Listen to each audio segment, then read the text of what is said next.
여러분 신명기 32장으로 가시면 모세의 마지막 말씀이, 모세가 가나안 땅을 눈앞에 두고 숨을 거두게 되는데 그가 누보산에서 남겼던 그 고별사에 관한 말씀이 기록되어져 있어요.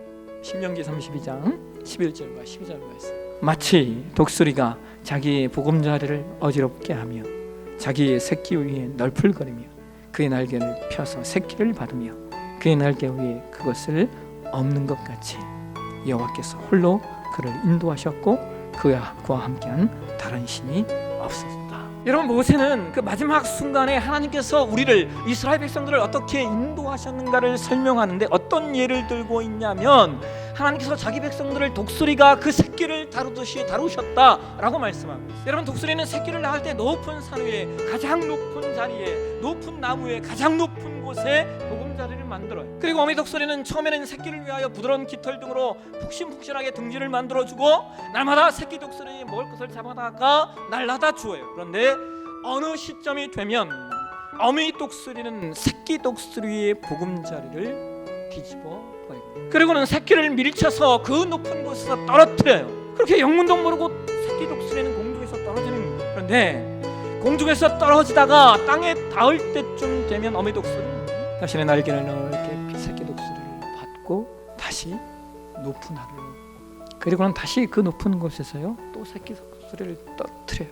어미 독수리는 이것을 계속해서 반복합니다. 여러분, 그 과정 속에서 새끼 독수리가 뭘 배운 줄 아십니까? 날개짓을 배우는 거예요. 날개짓. 어미 독수리는 새끼 독수리에게 날개짓을 가르치기 위해서 그 위험천만한 고개를 계속해서 감행하는 거예요. 하지만 이스라엘 백성들에게 40년의 광야가 있어야 됐던 건 다른 게 아니에요.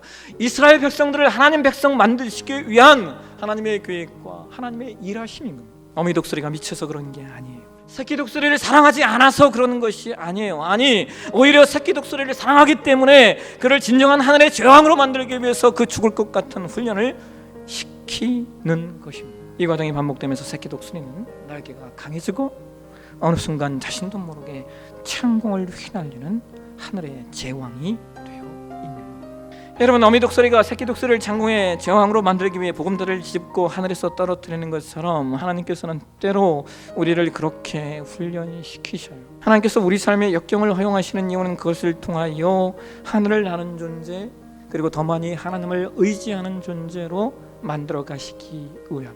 근데 여러분, 여기서 더 중요한 사실이 뭔지 아세요? 그것은요, 결코 어미 독수리가 떨어지는 새끼 독수리를 놓치는 법이 없다는 거예요. 하나님은 저와 여러분을 하늘을 나는 존재, 하나님의 큰 그림을 성취해가는 존재로 만들어 가시기 위해 때로 고난과 역경도 허용하시지만, 그러나 그럼에도 불구하고 하나님은 저와 여러분을 놓치지 않으십니다. 말씀을 맺겠습니다. 향수 중에 향기로운 원액을 만들어내는 장미가 있대요. 근데 그 장미는 유럽 남부의 발칸 산맥에서 피어나는 장미에서 추출이 된다고 합니다. 그런데 그 장미를요, 여러분 언제 따냐면요, 반드시 가장 어두운 자정에서 그리고 새벽 2시 사이에 그 장미를 딴대요. 왜 그런 줄 아세요? 그 시간이 장미가 가장 향기로운 향을 뿜어내는 시간이기 때문입니다.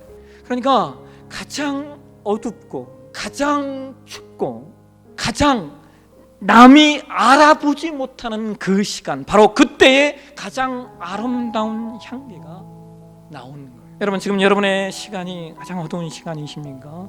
혹은 가장 추운 시간입니까? 아무것도 보이지 않는 긴 터널 같은 시간이십니까? 이 코로나19가 우리에게 그런 시간들이십니까? 그러면 여러분 기억하십시오. 바로 그 시간이 지름길입니다. 바로 이 시간이 우리로 말미암아 더 큰 그림을 그리게 하시는 하나님의 시간일 뿐이에요. 바로 이 시간을 통해 우리는 더 높이 날 수 있는 하나님의 사람으로 세워지게 됩니다. 여러분, 계획은 오로지 하나님께 있습니다. 우리의 아픔, 상처, 우리의 어려움과 부서짐이 우리를 지름길로 가게 하실 것이고 하나님 나라의 더 큰 그림을 보게 할 것이며 하나님 나라의 독수리 같은 하나님의 사람으로 우리가 세워지게 될 것입니다. 그 역사를 보고 체험하고 살아내는 저와 여러분의 신앙이 되어지시길 주의 이름으로 축원합니다.